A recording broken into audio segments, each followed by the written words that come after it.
Please welcome the man who thought a drill instructor was a DIY expert, Craig Charles. Think about fish for a moment. Little fish get eaten by big fish get eaten by bigger fish, and the really big fish are made to jump through hoops and clap their flippers for American tourists. Blimey, nature's cruel. Luckily for us, life's no longer a case of survival of the fittest. If it was, I'd have been eaten long ago. No, us humans have to get one over on each other in a different way. If we're called Gerald, we play golf and we play squash, and we get really upset if we lose to Julian from accounts. But those of us with a chin build robots and have them fight out our animal instincts for us. It may be unnatural selection, but only one robot survives. Phillipa, who's in the pits? It's a heap full of weapons in the pits. We have King Buxton, you may remember from the last war, complete with new weapons. The only thing that's carried through is the chassis, yeah? Yep. And you've got a little spinny thing on the back this time. Yes. A little spinny thing. A little spinny thing. What good's that going to do? Oh, I'm going the wrong way.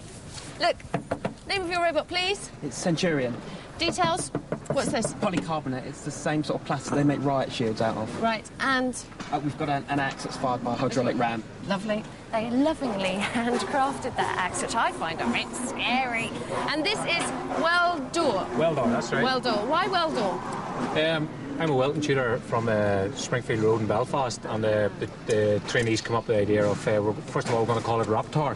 And then somebody says, well, what about Weld-dor? So that's how we got the name Weld-dor. OK, well done. It looks fantastic. First timers, so they're a little bit nervous, but then everyone's... Even the King Buxton team is still nervous. This is Eric, and it was your daughter, Mike, wasn't it? Daughter Michelle? That's right. Who painted it, did this lovely paintwork, so fingers crossed it doesn't get too scratched. It's also got some jaws on the front, which are fairly lethal.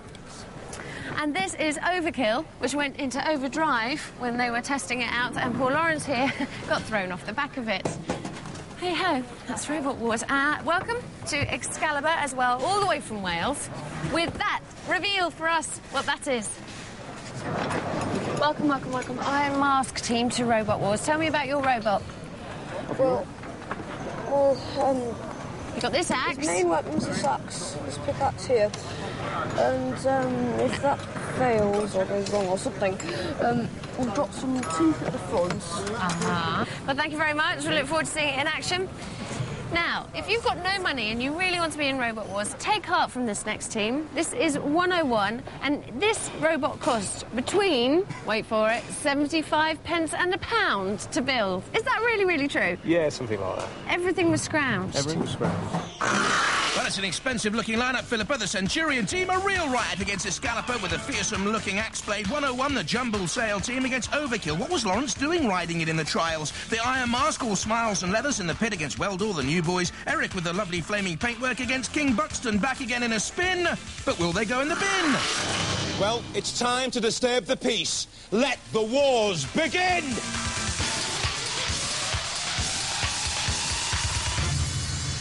From Essex, Centurion. An axe and ramming lifting forks make this formidable. The weapons fueled by nitrogen, the chassis mild steel, the shell polycarbonate and aluminium. This Centurion will go roam in the Arena 4 to seize them all. Hi, my name's Ray, this is my brother Matt, and this is our friend David. This is our robot Centurion, and we are Team Centurion. We have a pneumatic forks at the front and a pneumatic axe at the back. The body is polycarbonate with a steel chassis. It's powered by two Bosch Industrial 750-watt motors, and we have lights at the front as well, so we can see where we're going. From Wales, Excalibur. From Arthurian legend, their Merlin-like wizardry includes a motor driver arm with hardened steel axe and pneumatic ram. The team had Disruptor in the last series, but they hope Excalibur has a Camelot more success. Hello, I'm Tony. This is Wayne, David, and our robot is called Excalibur. Its main weapon is its electrically operated arm and pneumatic lifting devices on the back. And we hope to do some damage.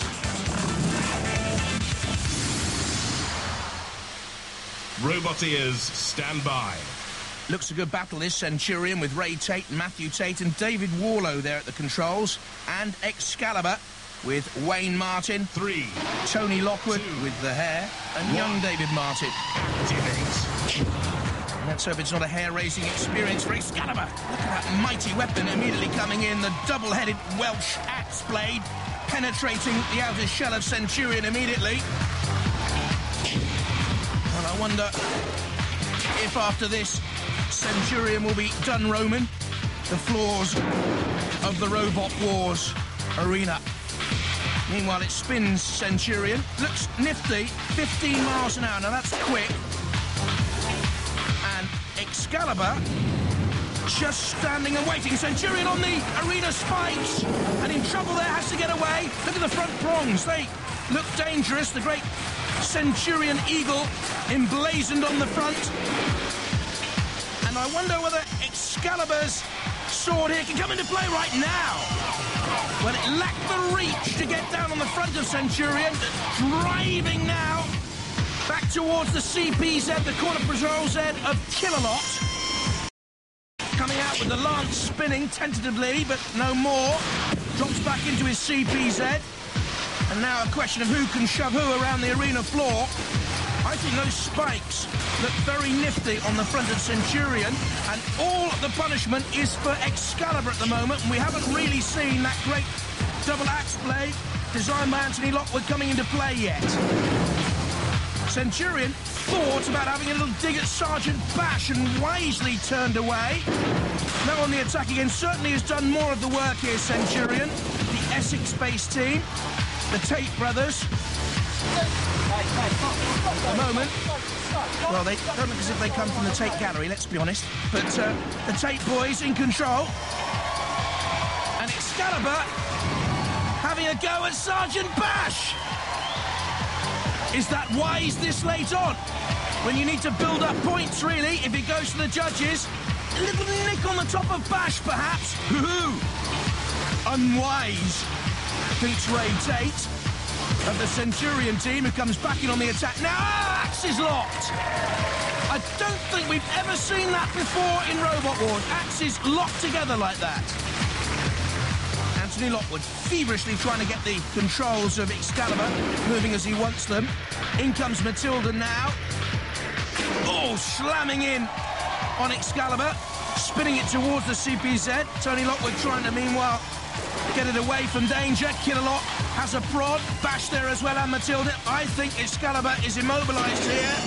I don't think there's much life left, and one of the panels has been just lifted away. Dented, there is life in the axe blade, but nothing much left in Excalibur. Excalibur trashed. That means Centurion through to round 2.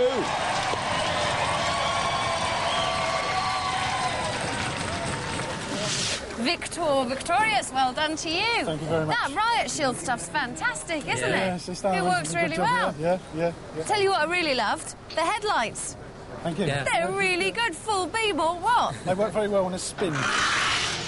Oh dear, in the Robot Wars Pits sweepstake, I had Excalibur to win this. They're out, Centurion through, 101 against Overkill now.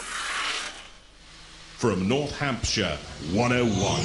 Perhaps the name comes from the fact it costs around 101 pence to build. Most of the parts donated, like the CO2-powered ramming spike, the HE30 alloy body shell, the weapon's capable of punching through steel plate. Hi, I'm Mike. This is Paul and Amy. This is our Robot 101. It'll run either way up on the tracks. It's got a very complicated weapon system that automatically fires when another robot comes in front. Bang. From Somerset, Overkill. Bright and garish, 2 caravan motors and a petrol engine provide the power. A ramming fire axe and front-mounted chainsaw, the weaponry, cost 2 months and £2,000 to build. I'm Lawrence, this is James, and this is Lawrence, and this is Overkill. It's driven by 2 caravan winch motors, overrun by 300%, to give us a top speed of 15 miles an hour. We have air springs at the front, which can raise it up and down, so that we can get underneath the robot, hopefully, and take them onto this 3-horsepower chainsaw. Roboteers, stand by. There's the Overkill team from Somerset then, with James Ewell and Lawrence Burke at the controls up there in the cherry picker, and 101. 3. Mike Franklin, 2. Paul Johnson and young Amy in the middle. And immediately, it's Overkill trying to get underneath 101. as Lawrence Burke said they might try to do. The older Lawrence, that is, the team captain. Thing is, 101 has a fairly low ground clearance. It is riding piggyback up on Overkill.